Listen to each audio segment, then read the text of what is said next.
Hello and welcome to another edition of the Zoom with Our Feet podcast, the pod about learning photography, with me, your host, T Mac. I am a professional photographer, videographer, and teacher.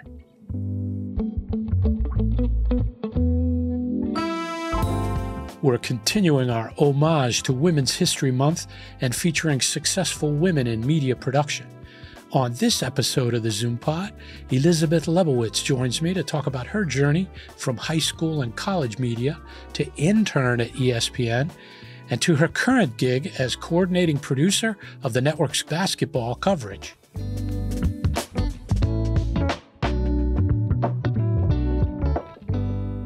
Our guest speaker is in the photo lab. Let's talk to a pro.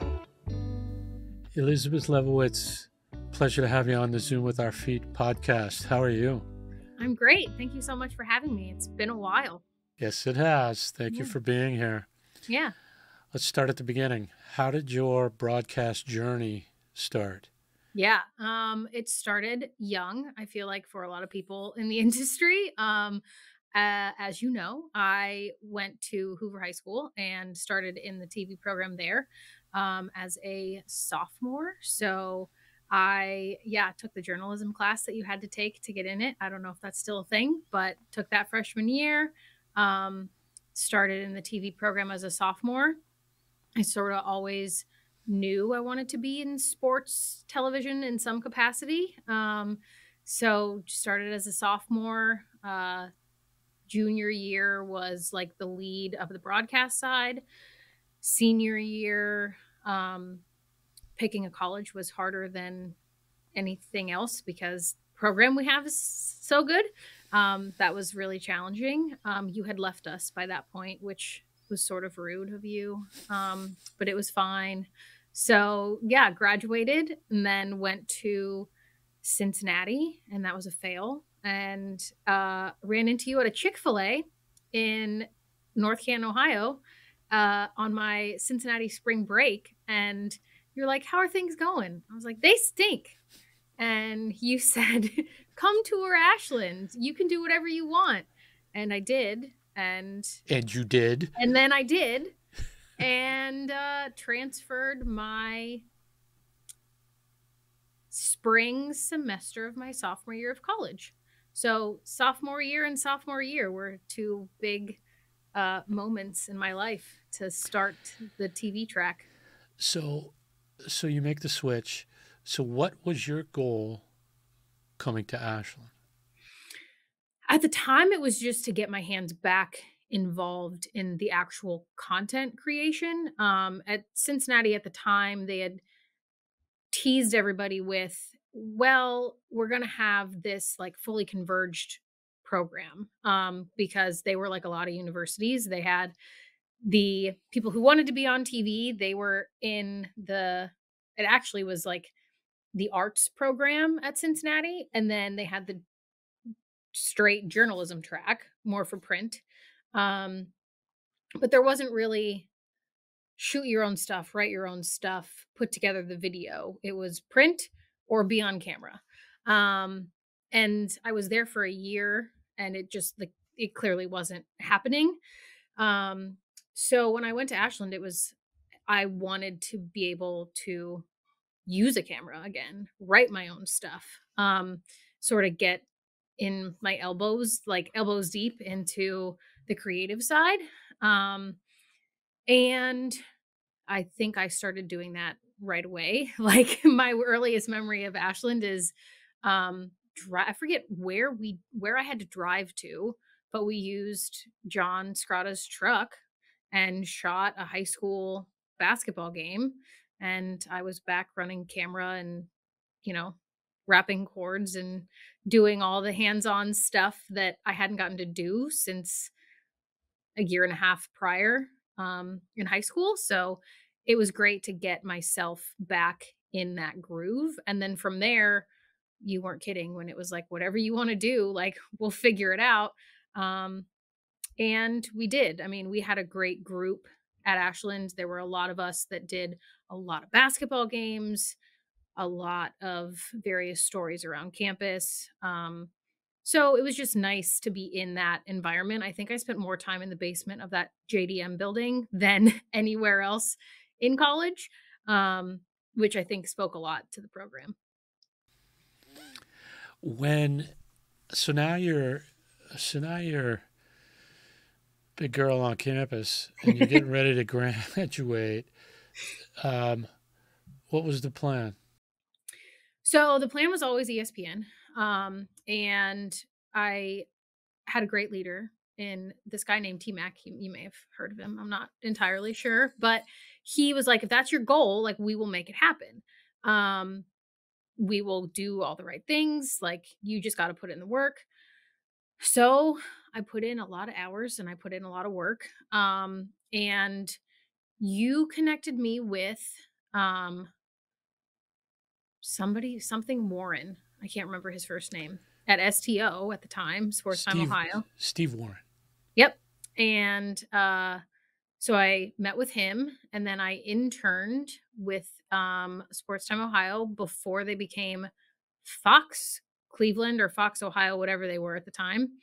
And was on a few different shows. I would run the Panini Cam when that was still a thing for at the time Indians baseball games. Someone's going to comment on this and say you can't say that, but the it was this little camera on the top of a foul ball pole that they would run ads off of, coming out of breaks or going into a break. And it was all robotic, so it was backwards, which confused the bejesus out of me. Got to do a little bit of graphics there. Then I was on a late night show that quickly got canceled. But I got to help them cut highlights and answer phones from fans. I went to spring training day with the Browns, did a little TVU shoot. So went to a golf event for I think the Indians at the time, shot B-roll, like really fully hands-on, was driving back and forth to Ashland, which is I think where my caffeine habit began because I was still taking a full class load and like driving up to Cleveland a few times a week in the middle of the night after baseball games and back and forth. And from there, I went from an intern to a part-time summer PA That's with right. them. You got a job there. Yeah, Yeah. yeah.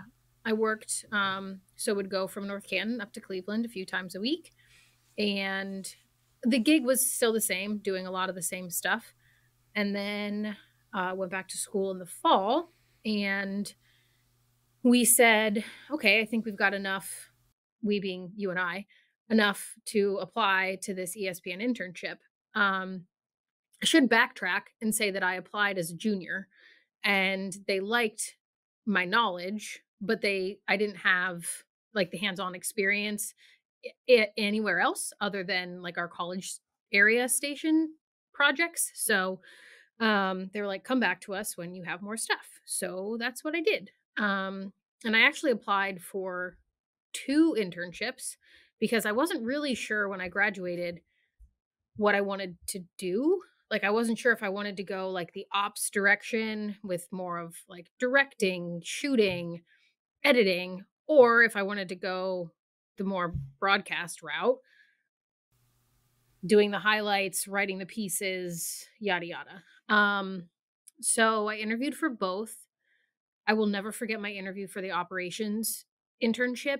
It was the most terrifying thing to this day of my like it was the guy on the phone was terrifying. He was asking questions at a rate that my brain could not process and I was like this is not meant for me. Like the more he got into it, I was like this is not right. This is not going to go well.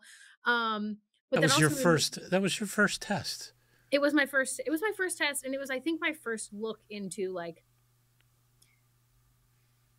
really on a bigger scale the difference between like the operations and what people think of as sports journalism, right? So I quickly realized operations was not for me. And it was at that moment that I said, to you and to John Scrata, I'm no longer TDing ever again.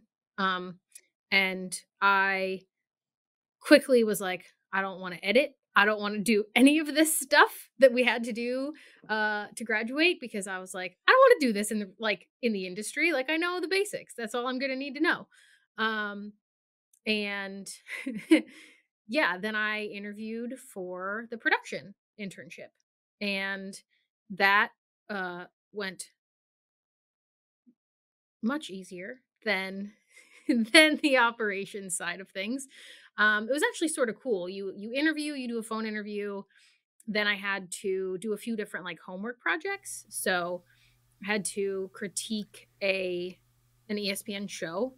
Um, Oh, then I had to pick any sporting event, watch the event, and then create my own highlight, not with a video, but just like describe to them what I would yeah. take, what I wouldn't take. Um, and then we had like a sports knowledge unofficial test, um, which that was like the easiest part. Trying to figure out which show to critique was difficult, um, especially in college, because it's like, okay, well, which show do I know the best versus which one do I actually have time to sit down and watch? What day of the week after a game like is going to make the most sense so it looks good? Um, the game I picked was Derrick Rose's first game back with the Bulls in, I forget however long, but he hit a game winner from 3 in the corner, and I was like, "Wow, that's very lucky." So, like, it made my it made my homework assignment, um, pretty easy from there, and, yeah, the internship started the end of January 2014, went to April, and I came back and graduated in April and started full time at ESPN in July of 2014. What do you think? What did the internship prepare you, or how did the internship prepare you for the first position, which was Yeah. what? So my first position was a production assistant in a unit called the RAPS unit. It is when they call it rookie camp. So I showed up to rookie camp and I was like, okay, what am I doing? Like, what group am I in? They're like, you're in RAPS. And I was like, I'm in what? Like, I was just at this place for like however many, 3 months, 4 months. And I had no idea what they were talking about, which is a little intimidating because you're like, is this good? Is it, or is it really bad? Like, which direction are we going here? Um, but to sort of go backwards, because I was an intern, I'd been trained in, I mean, I already knew how to do it, but their version of um cutting VOs, listening to sound, logging games, logging sound, all of the sort of the basics that you have to do in the industry once you're part of it full time. Prompting, printing scripts, sorting scripts, story ideas, production meetings. Like, really, when you're an intern, people don't know that you're an intern. Like, it's more a full-time job. You're scheduled to work 40 hours a week as an intern. Um, which, silly me, I was like, "Oh, that's great." Didn't take into account that, like, it's not really 40 hours. Like, nothing in TV is ever just 40 hours a week. And I was taking a full class load at the time because I didn't want to have to wait to graduate. So I didn't do the internship and then delay graduation. The internship was however many credits a college class is, 3 or something. I did an independent study, and I did a remote online world religion class with and something else. So, like, I was taking a full class load and doing the internship, which was a lot. It was a lot. Yeah. Yeah, it was crazy. And I would take my backpack to work and sit in the cafeteria, like either before work or after work, and like do my homework and do my papers. No one knew that I was doing homework. Like, they just thought I was like there, Yeah. doing work. Um, Perfect which I was. cover. Yeah, I was in a way. But people don't really treat you like an intern because no one knows. Like the turnover of new employees and people fresh out of college is so high that they just think you're a new hire and you're there and they treat you just like every other new hire. And so when I left in April and then came back in July, there were a lot of people that said, Where'd you go? Like, did you change? Did you get different assignment and now you're back?" I was like, "No, I graduated college. Like, I went home to graduate, and I kind of had to go back. yeah, I had to go back, pack up my life, and then um, move here. So I've been here 10 years. So that program was for folks that had already experienced the entry level at ESPN? So there were a lot of us that had interned in some capacity that had been hired. My hire group started with, I want to say there were more than 10 of us, which was a pretty large group at the time. And we had all interned at some point. I think there might have been maybe 3 that weren't ever interns, but they came from the college sports space. So they were like, we had a Stanford football player. We had someone who actually played professional football in our group and came and was a PA. We Wow. had someone who played college basketball and like did the D2 or level. So like, but most of us had interned at some level. That's not as common now. Now it's a little easier to get in. I shouldn't say easier to get in. It is, the things have sort of widened, I should say. So they'll take a little bit more of that just college experience versus, well, you need X amount of internships at local places before us. A lot of it is the way that the industry has changed. Like, kids are cutting video and shooting things on their phone that I wouldn't have even thought about, 10 years ago. And I still am sort of like, "You're doing what? How?" Like, I feel a little old, to be honest, because I did leave the, like, content side of the world, so I just haven't done it in a while. So from that hire group, Mhm. how long was that first level? Yeah. And then do you bid on a show? Do they cook you for a while and ding, you're done, and Something now we're else. going to assign you there? Yeah. How It is the first gig arrived at? Yeah, so, like I said, I got put in a group called Raps, which for anybody that watches, college football or college basketball Saturdays, that is like the Raps group. So say you're watching ESPN and all of the sudden the game folks say, "Hey, we're going to toss to the studio to get a check-in on whatever game on Update. whatever network."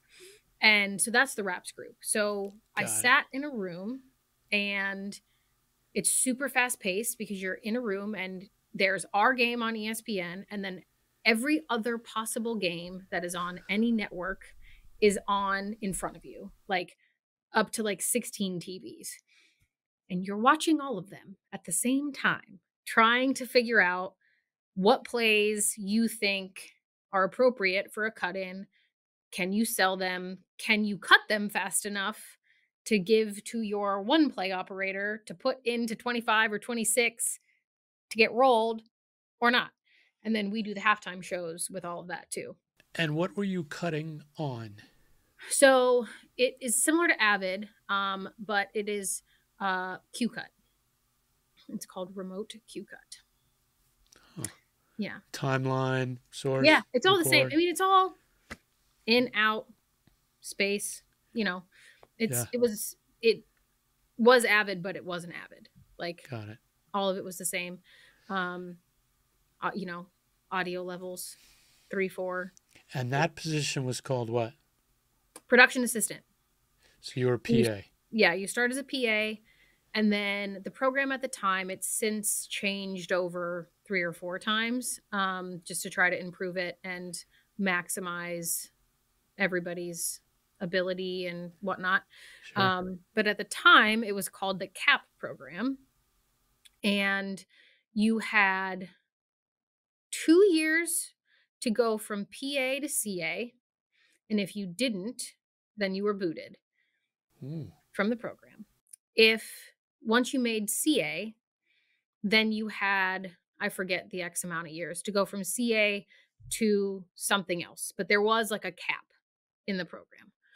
I think that it might have been 3 to go from CA to AP, which is typically like the straight shot, right? It's production sure. assistant, content associate, associate producer, segment producer, line producer is like the traditional. Track, Yes. pathway. Right. Yeah. Um, I think the whole program, the CAP program was supposed to be 5, so that would have been 3 years to go from CA to, if you maxed out on the 2. So I got promoted PA to CA, I wanna say around a year, and, um, that was frustrating because there was a person who, like, all they did was prompt for 8 months and got promoted, and I was like, What? "The workload is not really comparable, like, what are we doing?" But it was like a good reality smack of Yeah. this just how Yeah. things Yeah. operate in the real world, and didn't make it any easier to swallow, but it's life. S- So what? So PA was what you described, kind of a commodity pit, and Yep. monitors, and looking for moments. Yeah. And C- I mean, PAs could be anywhere. You could be cutting highlights for SportsCenter. You could be on Yeah. NFL Live. You could be, Yeah. all over the place, but the workload is lighter. You're not Ru- cutting the bigger pieces. You're cutting VOs, sound bites, logging a lot of things. Yeah. The Con- grunt work. so content associate is a little more higher level. Yeah, that was when I sort of was able to, so content associate, I that's when I started getting bounced around a good amount. I was in wraps for a good I went through a football season, a basketball season, a Little League World Series, and then started on WNBA, or I forget what it was, through the summer. Um, and I got promoted, and then I got moved to college football event, which a lot of people at ESPN, that's what they want to do because they're working on the games. There's an opportunity to travel if you stay in the group long enough. I didn't really want to do college football event, and I told them as such. I was like, I don't really want to be in this dogfight. Like, leave me out of it. I'm happy staying in studio. I like studio. I like being a part of the collective group and like coming together for ideas and that sort of stuff. Whereas event, you're a little more independent. You're working on your own. You're on your own with an editor. And it just wasn't really my cup of tea. It's also a gypsy life. Yeah, and I was new to the group. My producer lived in Texas, so, like, I'd be in an edit and you'd have to wait, download the link, send it to him, wait for feedback. Like, you're just losing a lot of time, which for me was super frustrating, and, I was like, "Can I just go back to studio?" So from there, I went to college basketball game day, which was awesome.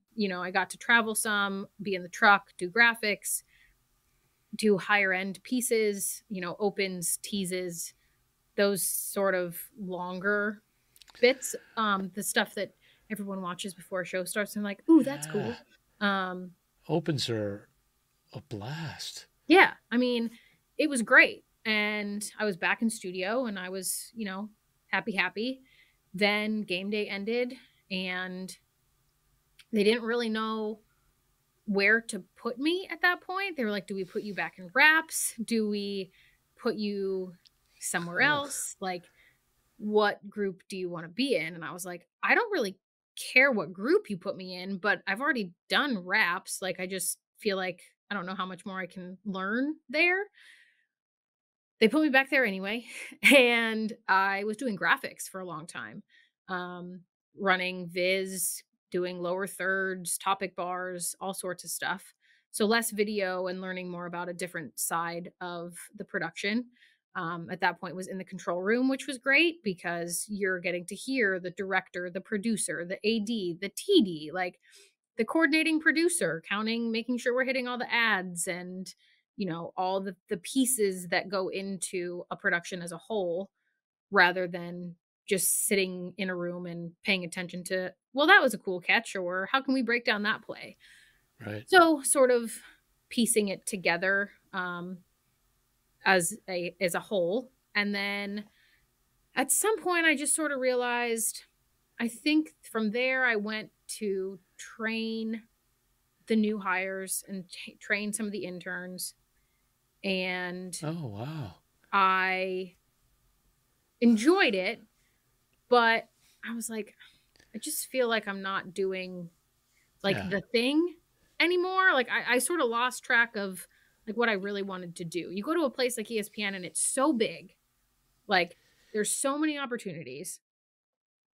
What did I want? And I didn't really know what I wanted. I knew going from CA to AP at the time was going to be almost impossible because really at the time, unless you were working on the night sports centers, cutting like the top 2 or 3 highlights, unless you were like that guy or gal, mostly men, um, you weren't getting promoted because your name wasn't being brought up with the right people. So I was like, maybe I need to start thinking about veering off of this like linear path and looking at the company as a whole. What year was this in into? Ish. So I want to say late 2016 because I spent a lot of 2017 shadowing and meeting other people from other departments and working with the production coordinators and figuring out like, does this work for me? Does this not work for me? What other groups can I sort of shadow and figure out? And then I made the switch in 2018. So late 2016, I think, is when I sort of was like, I don't know, something's got to give somewhere, take a step back, figure things out. So then the next level is, so you were a content associate at the time, Hmm. correct? Yeah. How did this opportunity that you have now come about? Yeah. What's interesting is a lot of people might not make it through that lull. Did you think about, Oh, is yeah. this even right for me I did. anymore? I mean, we, being me and my parents, had a lot of discussions because there was a time, as you know, my dad was sick a lot. And when I was in raps and I was in some of those other groups, I was able to go home like once every 3 months because they weren't able to come to me. So I would come home, be home for like a long weekend, come back to Connecticut. Um, and there was a period of time I might have been working on Scam, the Sports Center AM unit, which I'm not a morning person anyway. Like, I don't know anybody in TV who truly is a morning person, but like, there's TV on ESPN at all hours of the day. So when I got moved to Scam, I think that might have been my last straw because I was like, this is a joke. Like, I'm waking up at 2:30 to be in by Oh, 3 because the show starts at 7 and yeah. goes until 10. And then on the weekend, sometimes it went until noon. So, like, just not, I mean, I'm in my mid 20s. My off days are like Tuesday, Wednesday, and you're asking me to get up at 2:30 when most people are like in their mid 20s are coming home at 2:30. I'm living in Connecticut. I'm living by myself. Like, just there was a lot of factors that I was like, this stinks. Like, this is not fun. And I've been like dedicated and I've done all the right stuff and I've talked to all the right people and what the heck am I doing? And in that period, because the Sports Center AM group is so small, I didn't get to go home for like 6 months. Oof. And that really killed me. I was like, this is not, I can't do this. Like, I can't be in a group where I can't go home for like a day or two to see my dad who can't come to see me. Like, I got to figure something out. So there was a period of time where I was like, maybe I could just come home, which my dad, of course, was all for. He was like, you've done it. You've said Oh, you've worked there. right. Like, come back. Like, work Oh, back at Fox, or, apply with the Cavs or some team or whatever. I was like, no, I'm gonna figure it out. And I did. It just took me a while. and what was the break? So the break, there were a lot of breaks after the break and then before the break, because I hit my breaking point of like, I definitely don't want to be in this group anymore. Then once I figured out, okay, I think being a production coordinator would be a great fit for me. It's not like PA to CA where it's like a merit promotion. I had to wait for An opening. an opening. The first opening was based in Charlotte. So I applied and I interviewed, and it got down to me and someone who was already based in Charlotte. So I didn't get it. Yeah. And then we're getting close to, so we're through 2017 at that point. They're gearing up for a bunch of changes and launching ESPN Plus. So there were like two production coordination jobs that opened. So I applied, but like, so did 15 bazillion other people. And because it's a role that when you're in studio, the knowledge translates really well into like what we do. So I was not the only one that had this genius idea. And I got the call on my birthday in 2018. My mom and I were actually at a Downton Abbey exhibit in New York City. And I got the call that I didn't get it. Ugh. And I was like, yeah, exactly. It's like, dang it. Like, what the heck? But it was a weird rejection call because she said, you didn't get it, but we want you to come in and meet with someone who was not on my interview panel next week. Sit down with them, and then we'll sort of see like what the future holds. I was like, that's kind of coded language. It was super industry coded, suspicious, like, what the heck is going on? And that was, keep in mind, I hadn't really interviewed since I was an intern, because I didn't have to interview to go from intern to full time. My internship was my interview. So I hadn't interviewed since I was in college. So that was overwhelming. Then I got the rejections. I was like, this is just, I'm screwed. Pack me up, move me home. So I met with that guy the next week, and basically they were launching ESPN Plus, and they needed a PC for the ESPN Plus role. But that guy wasn't in on the interview panel and wanted to meet with me before they hired me specifically for that job. So I went from I got rejected twice to like an unofficial interview to production coordinator. Whoa. It was a very weird process. Okay. But we made it. We got out of studio. Yeah, man. So Yeah. production coordinator, next level up. So it was technically a lateral move within the company. There was a pay raise, and for me, it was less about the promotion at that point, and it was more about a lot of the lifestyle that came with it. Again, off days, Tuesday, Wednesday, working crazy freaking hours. When you're a PC, it is more Monday through Friday. It's seasonal. You get the company holidays. Like, there's just a little bit more consistency. Yeah. I say that to say it depends on the sport that you're on, but like, what your season is going to look like, because you're either on a show, a sport group, like you're not getting bounced around from show to show. No, it's regular. It starts, there's games, and it ends. Correct. Correct.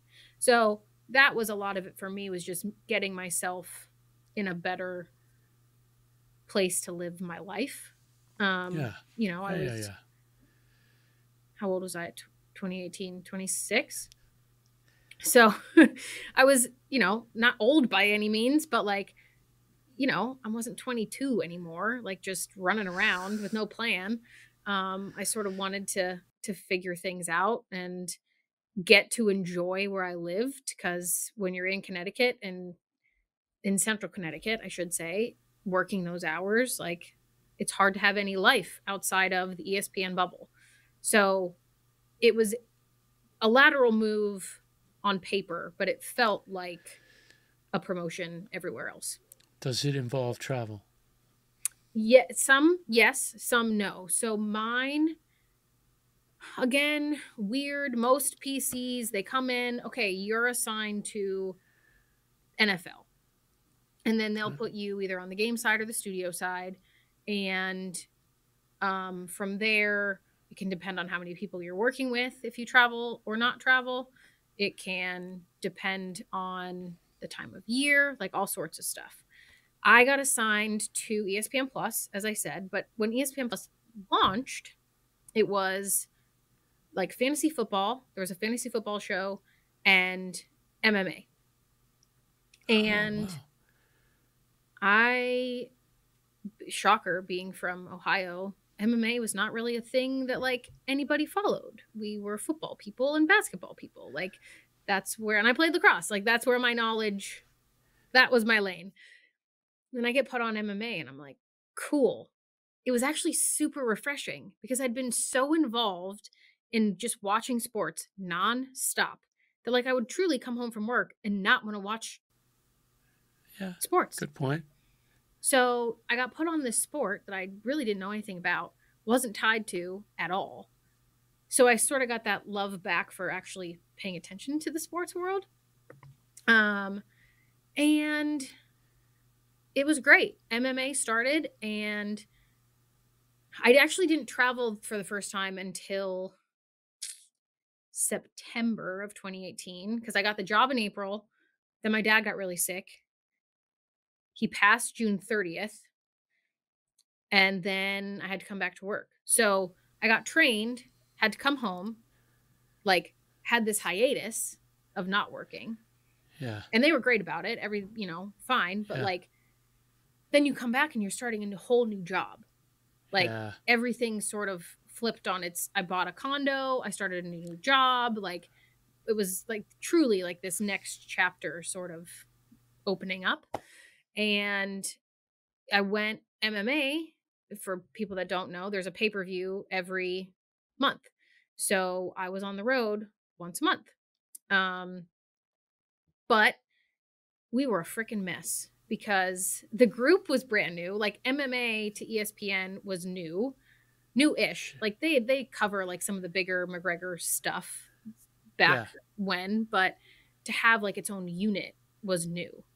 And I was new as a PC. So I'm figuring it out because there wasn't a PC with me. Like it's not like they took a vet and said, "Here, like you guys tackle this together." Nope. I was just on my own little island. There were like 5 of us trying to figure out how to make television from these MMA arenas. So yeah, I was on the road every month with UFC and all over domestically, did Australia twice, Brazil once, Canada a few times. So it was awesome. Like I got to do all sorts of traveling on, Yeah. not my Yeah. Yeah. dime, which was great. A lot of Yeah. experiences. And because the group was so small, I still was able to sort of contribute creatively when we were on the road because there was only like 4 of us. It was TVU. In Australia, we were pulling Ethernet lines out of the ceiling of the arena because we didn't have a truck. Like ESPN does just as the surrounding content. They don't actually put on the pay-per-view itself. So we're not tied to a truck. We're doing everything via TVU and flip phones, running around towns, shooting B-roll. But my role changed in that when we started traveling as a production coordinator, I went from thinking about story ideas to who all is going? Are they credentialed? Do Logistics. do we have security?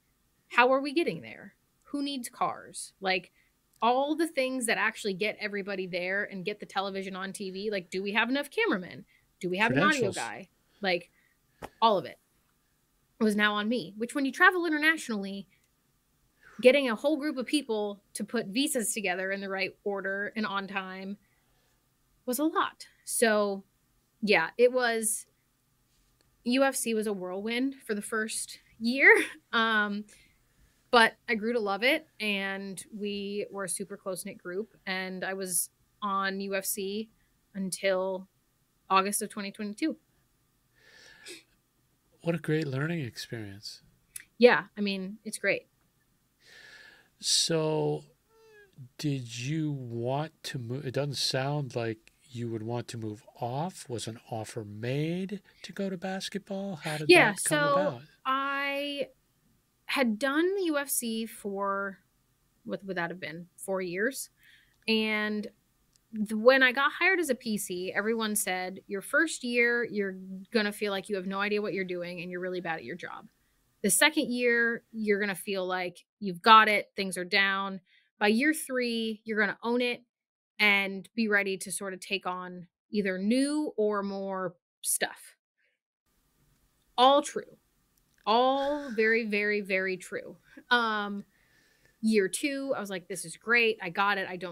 I'm not going to people all the time to answer my questions. People are actually coming to me for things, which was great.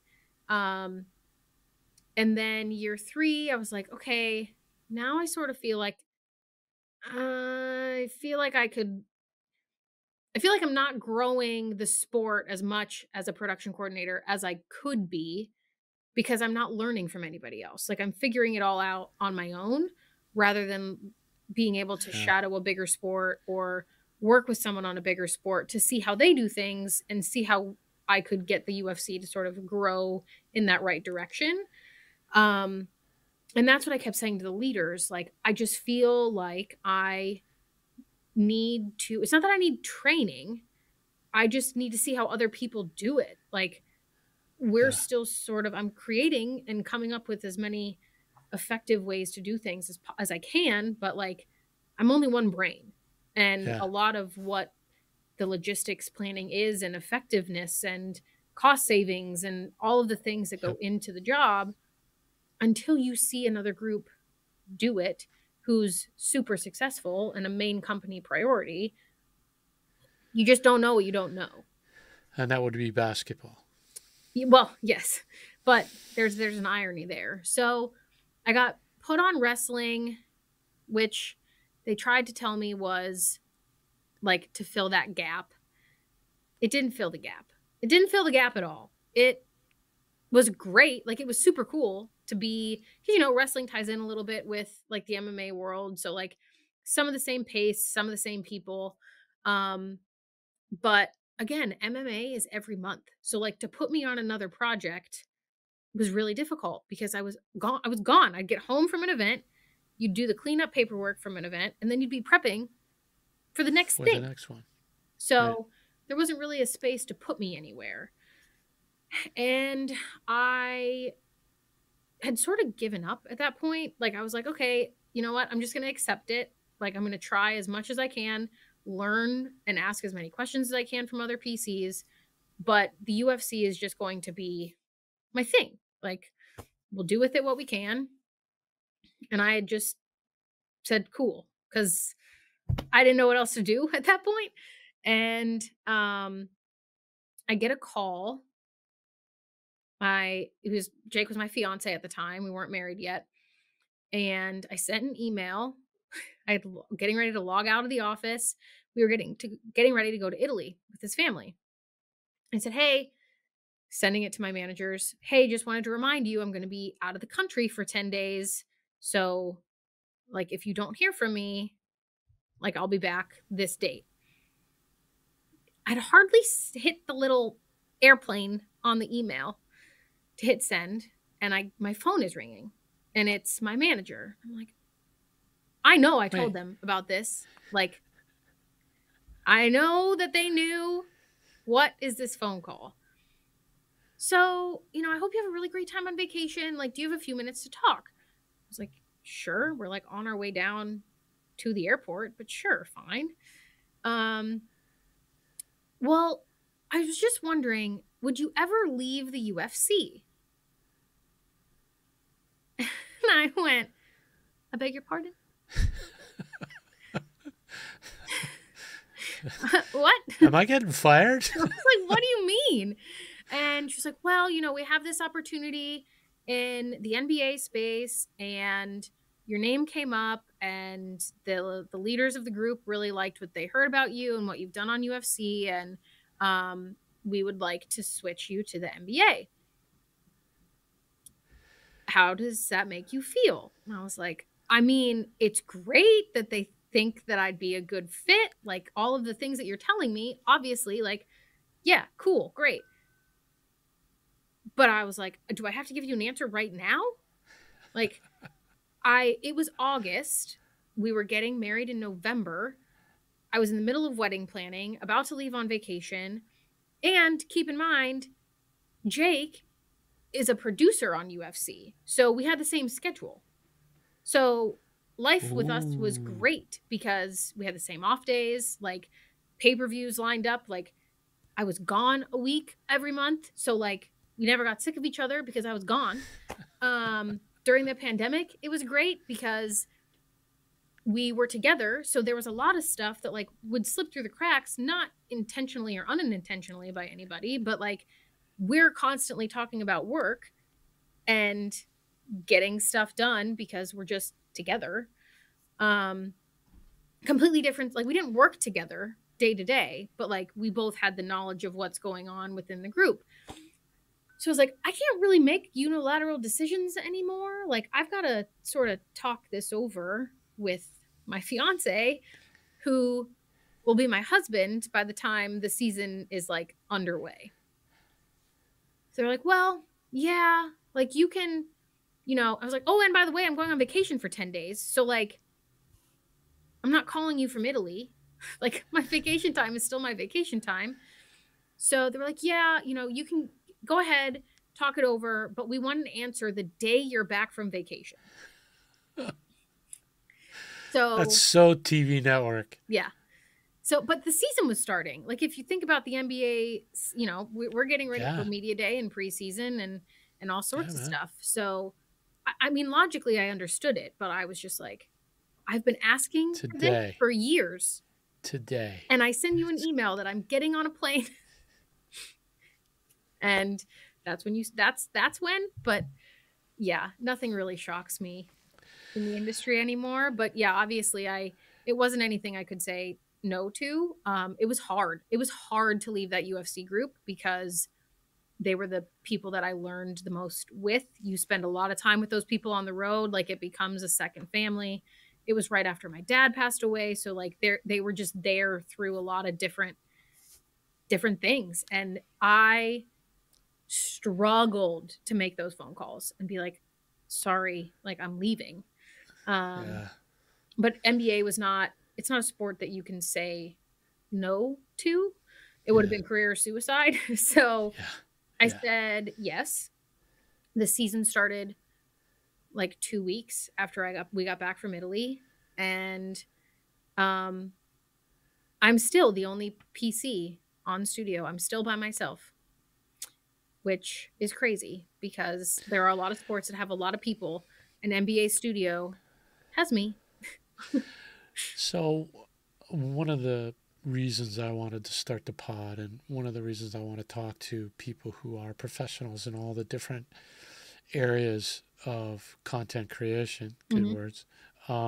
So let's walk through what a production coordinator does.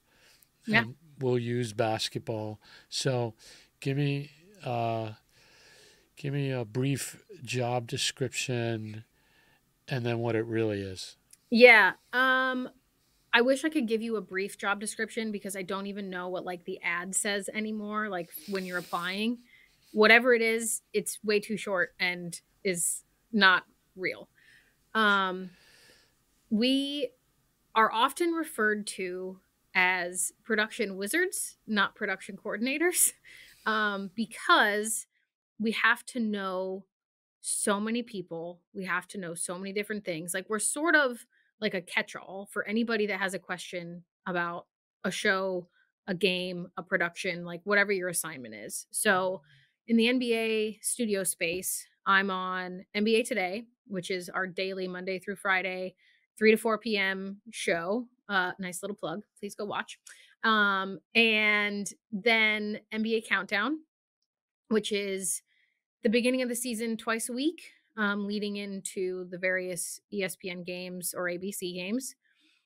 And as we get into the season, like right now, it's Wednesday, Friday, Saturday, and like Sunday doubleheaders. So I've got a 5 day a week show and then a 5 time a week show, just depends on the day of the week.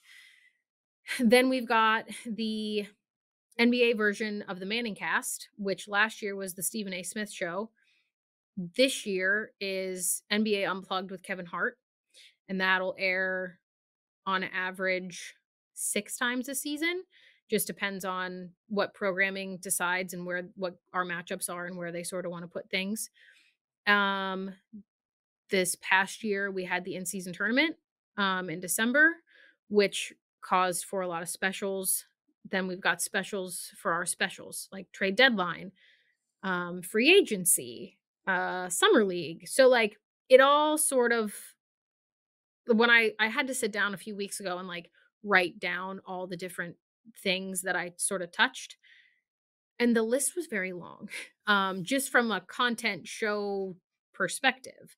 And then there's all the things within those that you touch, which is um, reserving edit time for the staff, making sure you know the programming schedule, because we have to put our schedules have schedules and those schedules have schedules, because programming needs to see it, the talent office needs to see it, operations needs to see it, facilities needs to know what's going on, like the directing team, like, so we have what's called a global schedule, and in that schedule I put every show, where it's from, when it's airing, who the director is, who the AD is, producer, all the talent that are going to be on that day. So that way there are no questions, and everybody that clicks on this calendar, so it's like a sheet that turns into a calendar, it's all color coordinated, it makes anybody with OCD very, very happy.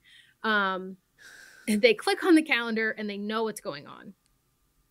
But within that, because we are studio, we are also responsible for all of the NBA analysts that appear on every other show. Right. So I'm handling all of those talent schedules, keeping track of their contracts, how many times can they be used.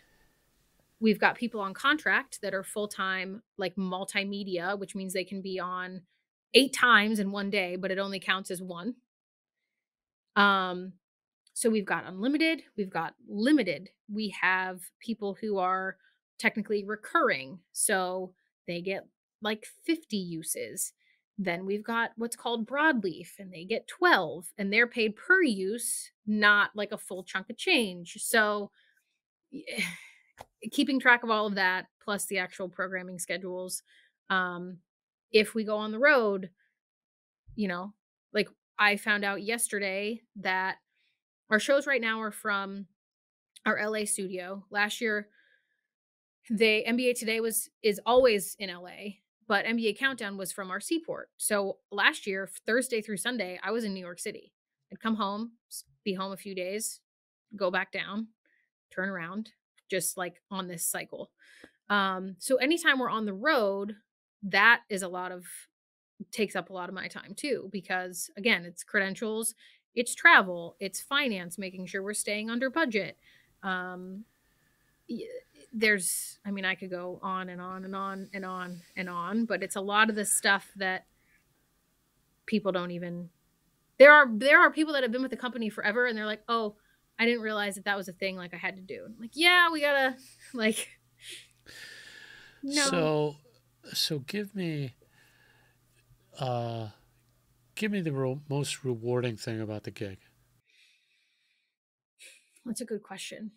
Um, I think so far for me, I think the most rewarding part was how successful the finals were last year, and the in-season tournament in December. So my first season, I, most of the year really I didn't feel like I was drowning, but I felt a little bit like a duck. Like I was calm, but I felt like my feet were like trying to stay afloat. Underneath the water. Yes, like hidden underneath the water.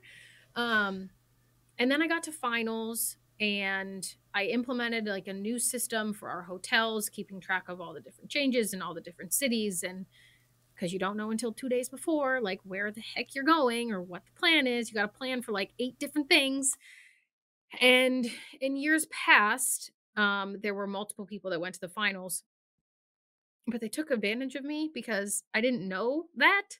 So they sent me by myself. um, and it went really well. Like it was really rewarding to see the shows on the road and to see the impact I think that we have just being in the arena and like seeing the fans and like watching it all sort of come together as a whole, seeing all the work. Like it didn't I don't think I actually was in the arena much until game 5 because as a production coordinator, you're running around like you're going from the game truck to our production trailer to the green room, like checking on catering. Like I wasn't Yeah. really watching our set and Don't watching the have time. production or watching the game for that Don't matter. have Like time. I'm in the arena, but couldn't tell you. So I think that was really I sort of needed the boost to like see it all come together and see all the hard work be successful and know that there wasn't anything that anybody could say that it went off really without a hitch. And then the in-season tournament was the same thing. Like it was brand new. The NBA didn't even know what they were doing. So like for the NBA to not know what they're doing really makes it hard for anybody else to know because it's a brand new event. It's their first year. So working with them, we split it with TNT. So we had a segment that we got to collab with all of those production folks. That was also really cool. Like the big moments and the big events are really where you get that satisfaction from a professional standpoint. The grind of the day to day is a lot. Like I think just since we've been sitting here, I've gotten over 20 emails. And it's after work hours because PCs just don't necessarily have off time Yeah. because we're keeping track of all the analysts on all the other shows and handling those requests. And it's a lot, it's a grind. But when you get to the big culminating moments, it's great. And it happens. It does. It does. But they happen so fast that by the time I'm processing and digesting, I'm like, oh, it's over. It's gone. How much of the job is people? And how much of the job is all of those logistical things that you've talked about? What's the balance? I think I said this to someone when they asked, similar to me, I'm a CA. I think I want to be a PC. What advice do you have? And I have found in my path as a PC, if someone tells you you need to be the most diligent, dot your I's, cross your T's person, super organized, and the rest of it doesn't matter, they're lying. Like, I have found that the relationships and being good at communicating and dealing with the people sort of automatically makes the rest of it easier because if you're the type of person who is so straight edged and well, this is the only way I know how to organize it and this is the only way that I'm going to do it and this like you're doomed because again, it's not just talent that has personalities. Like there are a lot of people in high up land and television that make a lot of decisions and you have a lot of meetings with them. And it like last year and even this year, we have a VP on MBA and then there are two CPs and then producers for like each group. So I meet with the CP and the VP, the CPs and the VP once a week, just the four of us, because I want to make sure that everybody is on the same page. But those three individuals, they're all great, but they're so very, very different from each other that making sure that at the end of the day, whatever I have planned logistically is communicated, understood, visually seen in whatever format each person needs it.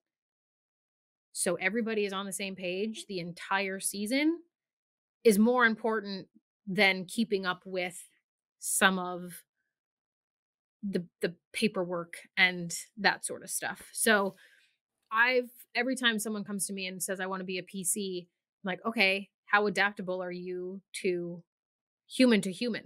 Like, can you make those connections? Can you handle those conversations? Do you talk to everybody the same way, or do you sort of gel into whatever that person sort of needs you to be to get the job done? And that doesn't mean to change who you are, but it's changing your communication skills and habits based on whoever you're dealing with in that scenario.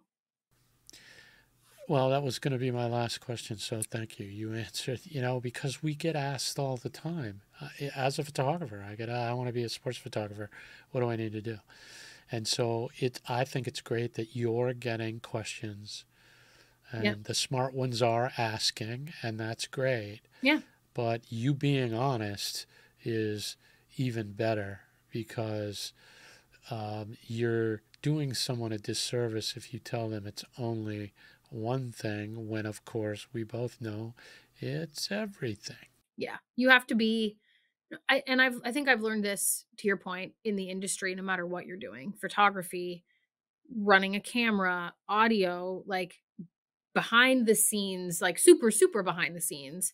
Like with what I do, the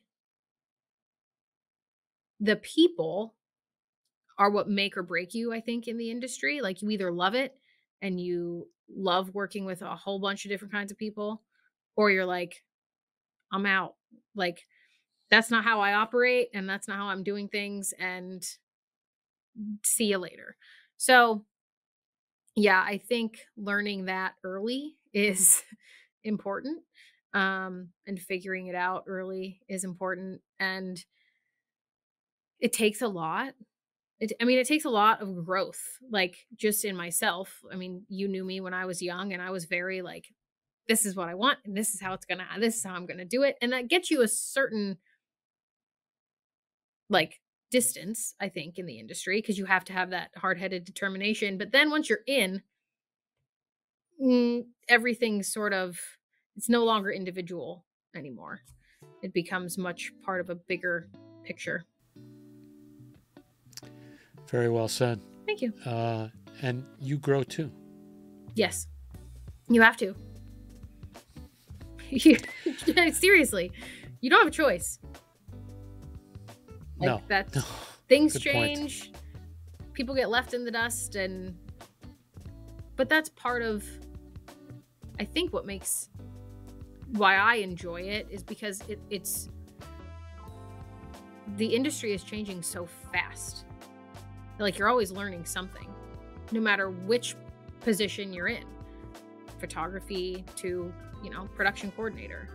All of it changes. The asks are always different, client to client, vendor to vendor, event to event. Like you're continually doing things differently.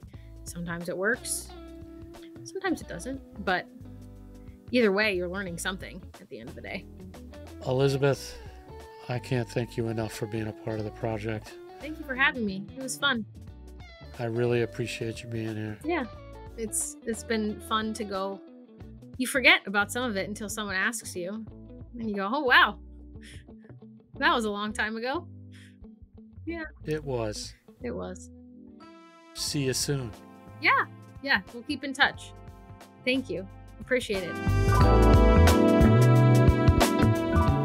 Thanks again to Elizabeth Lebowitz. Her work as coordinating producer at ESPN is all over the network. The Zoom with Our Feet podcast is a production of TV Commando Media. The ZoomPod theme is by Novembers and their funky groove, Cloud 10. Until next time, producers, start small and dream big.